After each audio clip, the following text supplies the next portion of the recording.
এক একদিন হঠাৎ করে পায়ের যন্ত্রণা শুরু হয়ে যায়। ঠিক কী কারণে পায়ের যন্ত্রণা হয় বোঝাও যায় না, শুধু অসহ্য যন্ত্রণা হতে থাকে। কায়িক পরিশ্রম বেশি হলে, বেশি হাঁটাহাঁটি করলে, যোগব্যায়াম করলে পায়ের যন্ত্রণা হয়।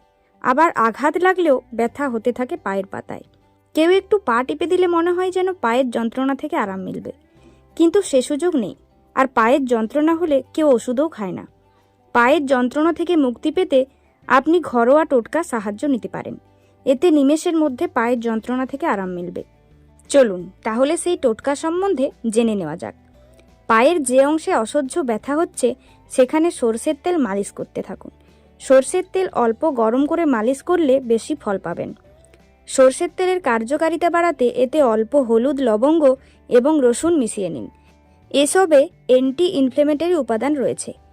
পায়ের যন্ত্রণায় হলুদ, লবঙ্গ এবং রসুন মেশানো সরষের তেল মালিশ করলে ওই অংশে রক্ত সঞ্চালন ভালো হয়। এতে ব্যথা ধীরে ধীরে কমে যায়। সরষের তেলে আদা থেতো করে ফুটিয়ে নিন। এই তেল দিয়ে পা মালিশ করলেও ব্যথা যন্ত্রণা থেকে সহজেই মুক্তি পাবেন। তাই সহজেই পায়ের ব্যথা থেকে মুক্তি পেতে এই ঘরোয়া টোটকাগুলি ব্যবহার করে দেখুন, উপকার অবশ্যই পাবেন।